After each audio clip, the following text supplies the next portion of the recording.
Hola, mi nombre es Otón. Hoy en día tengo 45 años, pero la historia que compartiré con ustedes sucedió cuando yo solo tenía 10 años. En ese tiempo, vivíamos momentáneamente en la casa de mis abuelos, cerca de Tacubaya, ya que nos estábamos mudando y la nueva casa quedaba muy lejos de mi escuela. Así que por unos meses, mientras yo terminaba mi año escolar, nos quedábamos en casa de los abuelos.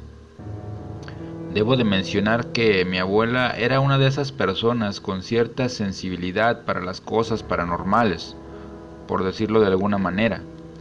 Así que se dedicaba a hacer limpias, curar de espanto y cosas por el estilo. Mientras que mi abuelo, al igual que mi padre, eran rotulistas de profesión. Todo comenzó un día por la noche. Estábamos mi padre, mi abuelo y yo en la sala viendo la televisión. Y mi abuela había salido a comprar pan para la cena, cuando de pronto sonó el teléfono.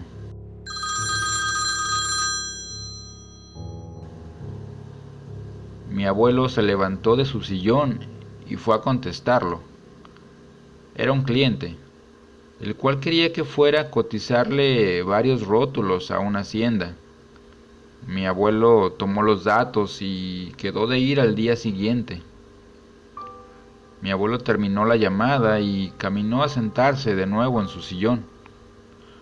Una vez ahí, se dirigió a mi padre y le dijo: «Hijo, me acaba de hablar un cliente que quiere que le cotice varios rótulos para su hacienda, y por lo que me comentó parece que será una buena cantidad de trabajo. ¿Qué te parece si me acompañas para que me ayudes con el trabajo?». A lo cual mi padre, sin pensarlo mucho, le dijo que sí. Mi abuelo se disponía a acomodarse otra vez en su sillón para seguir viendo la tele, cuando otra vez sonó el teléfono.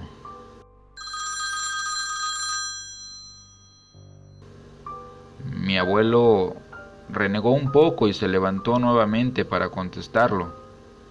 Tomó la bocina y contestó. Solo dijo «bueno» y se quedó por unos segundos escuchando, y luego solo colgó. Tenía una cara de espanto o de confusión, no lo sé muy bien. Otra vez fue a sentarse y cuando lo hizo, le dijo a mi padre en un tono muy serio: «Oye, hijo, ¿qué crees? Era otra vez el señor de la hacienda, y solo me dijo que quería que fuera yo solo, que no quería que fueras conmigo. Lo que no entiendo es cómo lo supo».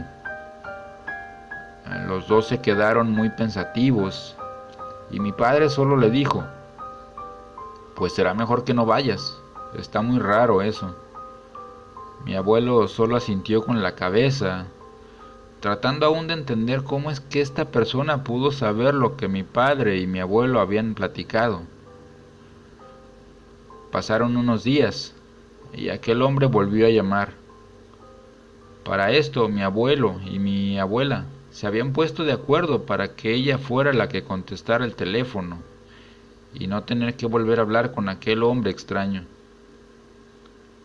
Pero pasaban los días y aquel hombre no dejaba de insistir, de hablar con mi abuelo. Cabe mencionar que el teléfono dejó de funcionar normalmente, es decir, no se podían recibir llamadas ni tampoco hacerlas, pero de manera extraña las llamadas de aquel hombre entraban sin ningún problema.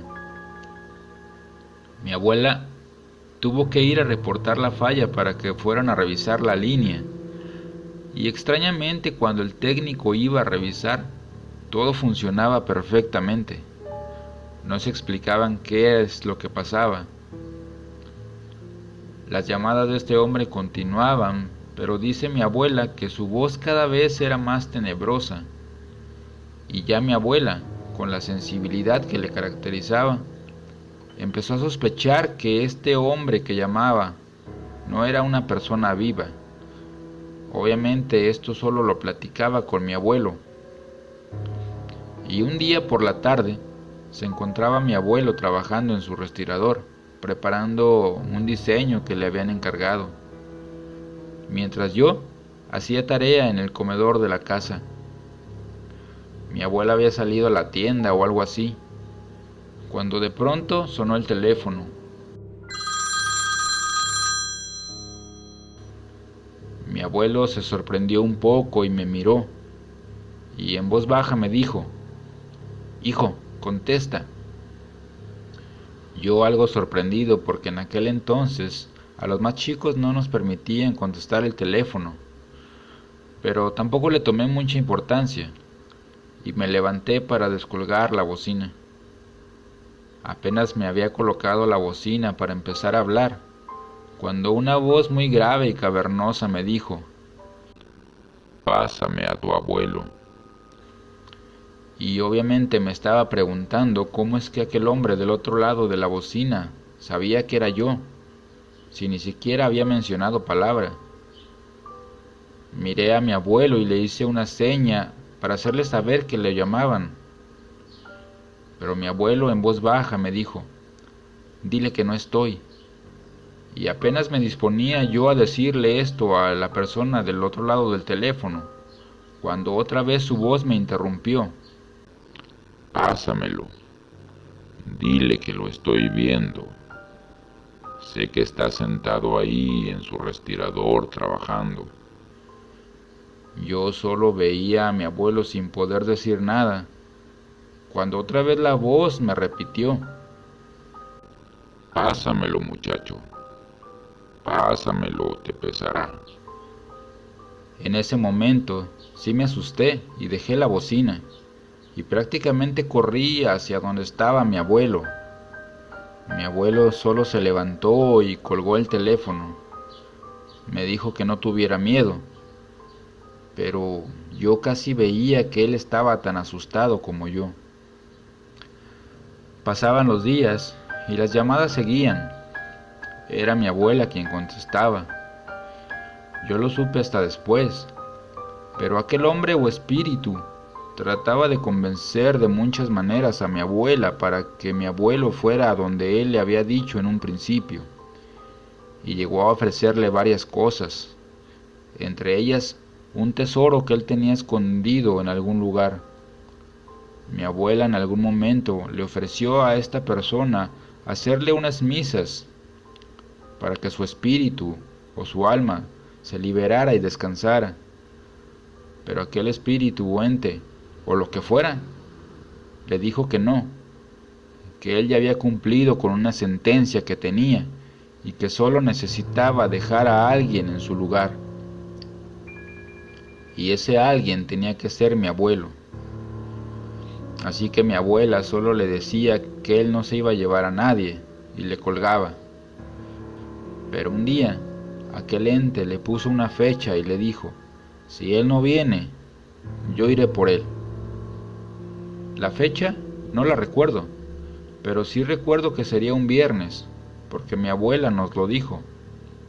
Y yo en un arranque de valentía le dije que ese día yo me quedaría con ellos, ya que normalmente los viernes nos íbamos a nuestra casa para pasar allá el fin de semana. Se llegó la noche y todo parecía ir muy normal. Mi abuela me tendió unas cobijas en el piso a un lado de su cama y me dijo: «Hoy te quedas aquí con nosotros». En esa recámara había 2 camas individuales, una para mi abuelo y otra para mi abuela. Ya saben, así eran los abuelos de antes. Y me acosté a dormir. Para mí fue una noche muy normal. Ya por la mañana me desperté al oír voces en el comedor. Era mi padre y mi abuela, que hablaban en un volumen un poco más alto de lo normal. Se me hizo bastante extraño que mi padre estuviera ahí y supuse que algo había pasado. Así que me levanté y fui a ver qué pasaba. Al levantarme vi que la cama de mi abuela estaba vacía, pero la de mi abuelo solo tenía un bulto de cobijas encima. Y para serles honesto, cuando vi eso, pasó por mi mente que aquel ente sí se había llevado a mi abuelo. Cuando llegué al comedor, vi a mi padre desayunando, mientras que mi abuela estaba de pie junto a la estufa, y al verla, noté cómo tenía algunos moretones en su cara. Estaba a punto de preguntarle qué le había pasado, pero ella me miró a mí y me dijo: «Hijo, ve al baño a lavarte la cara». Me extrañó un poco lo que me dijo, pero le hice caso, y fui a lavarme. Y mi sorpresa fue que al verme en el espejo, mis ojos estaban completamente rojos, como si alguien me hubiera golpeado, pero mi cara no tenía ninguna marca. Solo mis ojos estaban demasiado rojos. Mi abuela estaba tratando de que mi padre no se diera cuenta de lo que me pasaba. Pero cuando regresé al comedor, fue imposible evitar que mi padre se diera cuenta. Cuando me vio, su expresión fue como de arrepentimiento por haberme dejado quedar esa noche. Yo pregunté por mi abuelo, estaba muy preocupado por él, y me dijo mi abuela que estaba en su cama. Yo volví a la recámara para comprobarlo. Y sí, efectivamente era mi abuelo, hecho bolita debajo de aquellas cobijas. Más tarde mi abuela me hizo una limpia con algunas hierbas para curarme del mal aire que traía, según me dijo, y me platicó también cómo es que tuvo que pelear esa madrugada con aquel ente que se quería llevar a mi abuelo. Y no fue una pelea espiritual, sino física. Por eso tenía los golpes en la cara y también en todo su cuerpo. Pero al final lo logró. Este ente no volvió a molestar a mi abuelo. Y yo sigo recordando esa historia y aquella voz de ultratumba cada vez que un teléfono suena.